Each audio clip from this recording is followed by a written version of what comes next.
Shanghai, one of the largest symbols of modernity in China.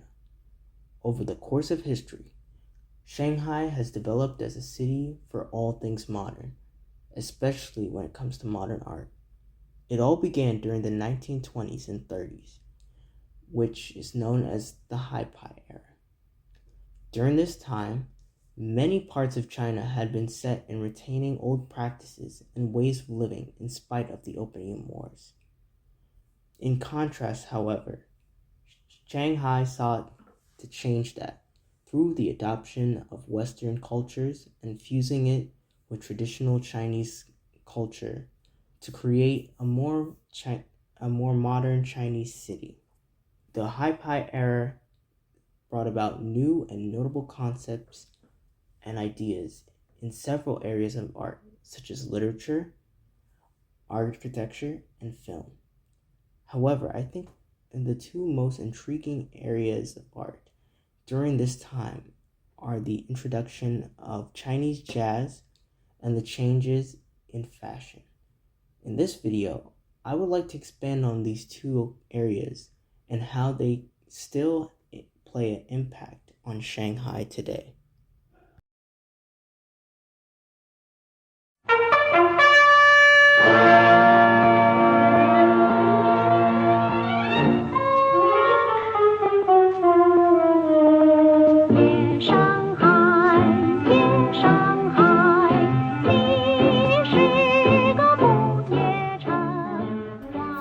Jazz music, also known as shidashi, was a music genre adopted from Western jazz. During that time, Shanghai had a mixture of citizens from Chinese and Western cultures, and many jazz musicians from the West would perform in Shanghai dance halls and ballrooms. The two Westerners are most regarded for bringing jazz to Shanghai were Whitey Smith and Buck Clayton. Whitey Smith was a famous drummer from San Francisco who grew to fame in Shanghai. He is best known for his book, I Didn't Make a Million, in which he highlights his experience in Shanghai. Buck Clayton was an African-American jazz musician who rose to fame in Shanghai while playing trumpet, being that he struggled in the United States to do so. In Shanghai, he organized many ensembles and performed in many Shanghai dance halls. Now, when it comes to shidashi itself, this style of jazz combines Western jazz styles and instrument play with traditional Chinese song and dance styles. A prime example of this is in the music of Li Jingwei.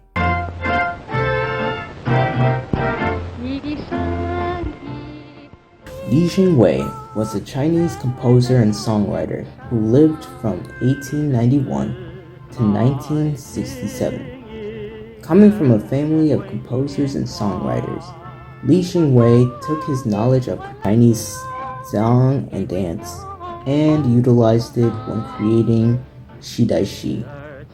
It was revolutionary to many Chinese people, being that jazz originally seemed foreign. However, Jingwei's music provided a sense of familiarity, and as a result, he is often regarded as the father of Chinese pop music. He also received that name being that shidashi started to become more mainstream in the 1930s and 1940s. There were other famous musicians such as Yao Li, a Chinese jazz singer who rose to fame as a result of the creation of radio, and Xiao Song, another famous singer of the time.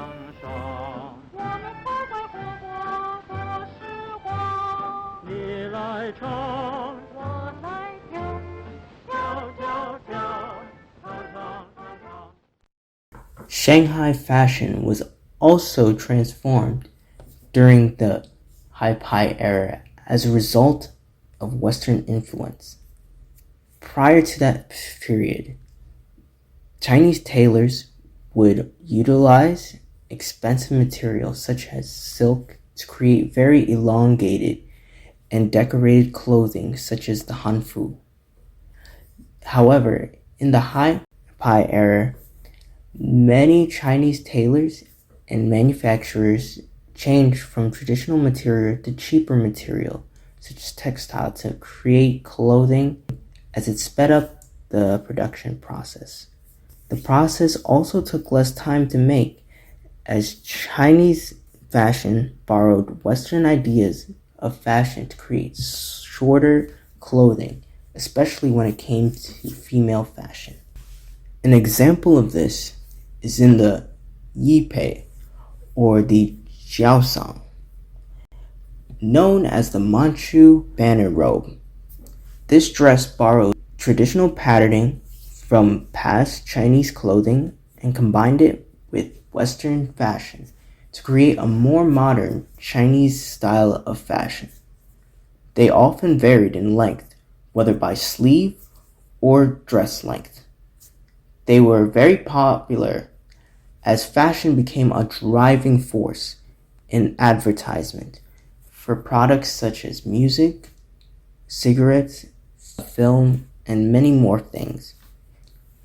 This era also saw the introduction of department stores as well as fashion shows.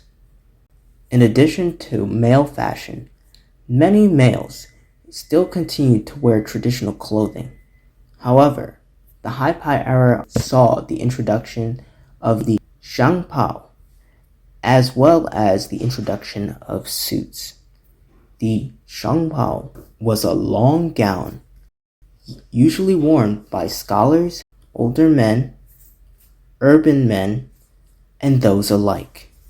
It originally emerged from the Xiangsang. The outfit existed before the Hi-Pi era, but was changed drastically during the Hi-Pi era with the introduction of pockets.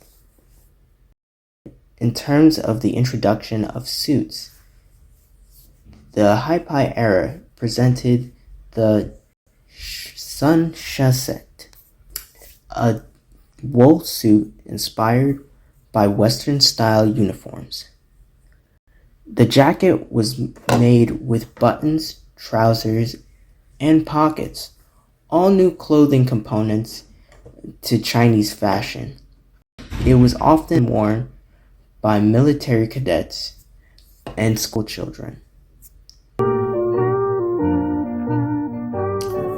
Both Hi-Pi jazz and fashion took over Shanghai by storm, as ideas of consumerism were emphasized greatly.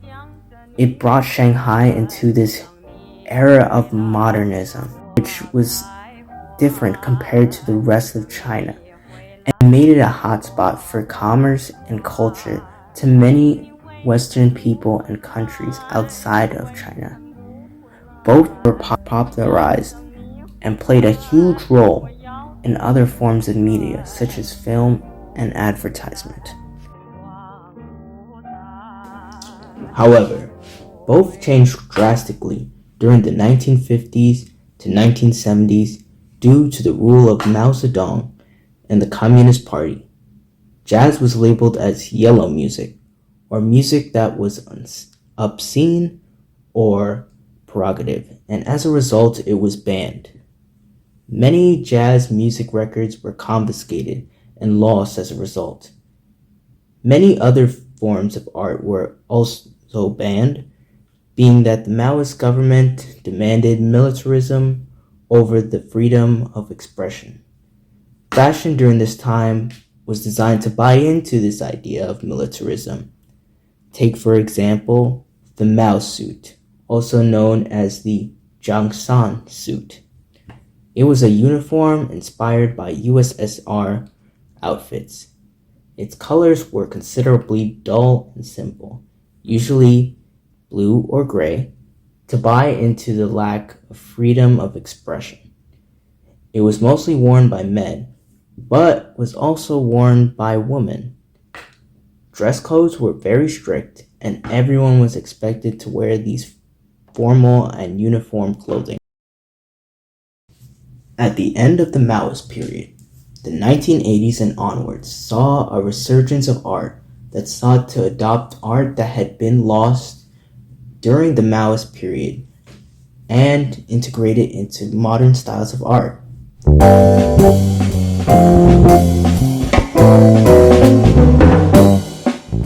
In terms of jazz, the genre served the purpose of entertainment for many Western audiences and visitors, as it was performed usually at hotel lobbies and cafes.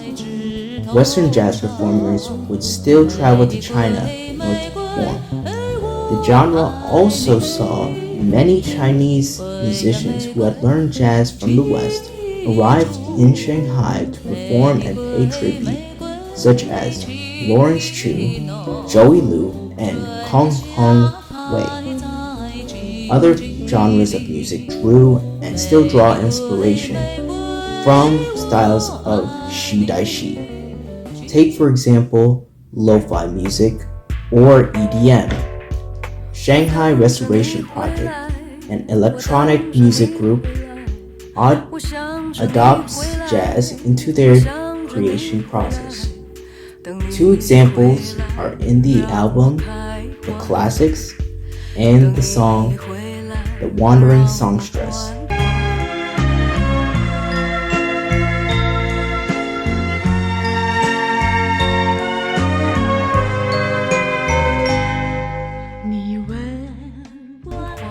Another example would be in pop music with Teresa Tang. Teresa Tang was a pop artist during the 1980s and 1990s who would often use jazz in her music. Un sentiment acide. In Chinese fashion today, it borrows styles of clothing from not only the Hi-Pi era, but also from Chinese eras prior. For example, today people continue to wear changsam as it remains very popular. Many Chinese people will often wear it at occasions such as award shows and marriage ceremonies. Many embroidered wedding dresses are based on the designs of the yipei and changsam. In addition, many of the fashion trends from the past were also adopted into modern clothing and have inspired new styles of fashion. Take for instance the Chinese knot, which is used in combination with Western style outfits such as suits and jackets and operates similar to a zipper. Another example is the Tang suit, which provides a modern twist to Chinese fashion from the Ying dynasty. Also similar to the Hi-Pi period, modern styles of clothing are borrowed from the West. Take a look at some of these outfits, for example. In summary, the two genres of art from the Hi-Pi period played an impact not only on Shanghai of that time, but continues to pay dividends into today's Shanghai.